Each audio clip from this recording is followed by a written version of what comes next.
Okay, hello again. This is Steve Mangelson, team leader with Keller Williams Realty here in St. George, Utah. This is video number 2, explaining the business plan. This is the second document that we fill out called My Economic Model. This is from the business planning course, and I'm just taking a very simplistic approach to this. The first one we did was the 13531 or the 135, where we kind of mapped out what we wanted to do as far as the one outcome. Then we identified our 3 strategies and then 5 tactics for each strategy. The next step is for us to dissect the economic model a little bit, which is what we're doing here. I filled this out for you based on that $150,000 outcome that we wanted on the 135, and we put that here.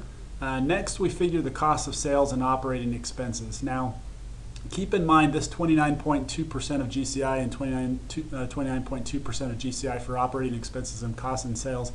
This is per the Millionaire Real Estate Agent book.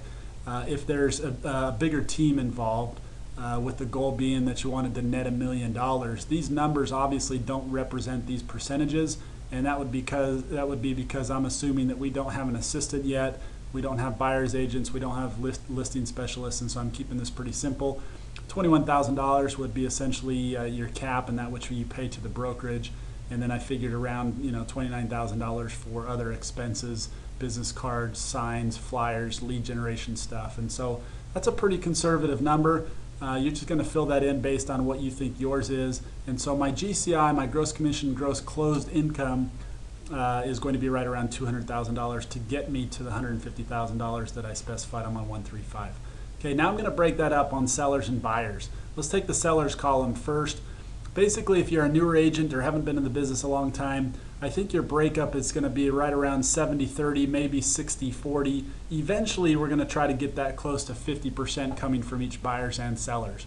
But right now, assuming that 30% for the year is going to come from sellers, that puts you at $60,000 gross revenue from sellers. We're going to assume a 3% commission rate. You may want to drop that down in case you do some short sales or whatever, but let's keep it 3 for this example.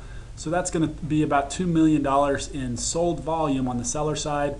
We're going to figure an average sales price of $200,000, which gives you 10 listings sold or sellers sold for the year. Now these next 2 conversion rates come from the Millionaire Real Estate Agent book. They're just assumed. If you know what they are and that they're different for you, go ahead and plug those in. But for right now, we're going to keep what it is for the model. So this is saying your conversion rate from listings taken to listings sold is 65%. So the listings that you take, you're going to sell 65% of them. And so that's going to have you taking about 16 listings a year. Now your conversion rate from appointment to listing taken is 80%. So that puts you at 20 listing appointments that you're going to need for the year, or about 1.5, a little over 1.5 a month. Seems pretty doable. Now let's go on the buyer side. $140,000 of revenue is going to come from your buyer side, which is about 70% of that.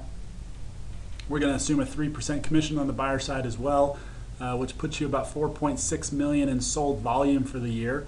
Average sales price, let's keep that consistent at $200,000. This has you selling 24 buyers a year.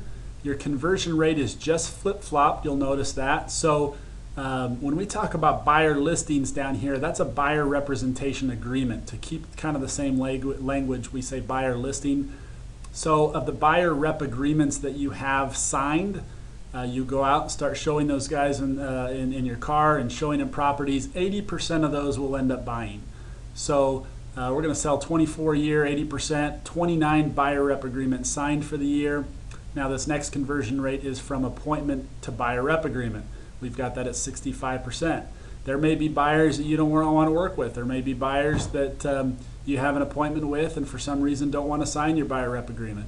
So that's a pretty conservative number. So that has you going on 45 buyer listing appointments a year, or about 3.75. You can round up or round down. I would encourage you to round up at 4. So we're doing 4 buyer appointments a month. It's 1 a week, and we're doing 1.5 listing appointments a month. Seems extremely doable to reach $150,000 net.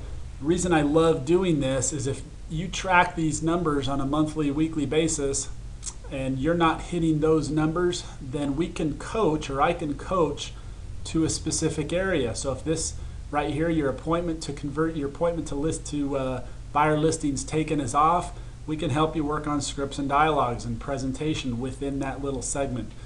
So you should have this. If you don't, let me know. I'll send it to you, and we need to fill this out for you and plug in your numbers. Thank you.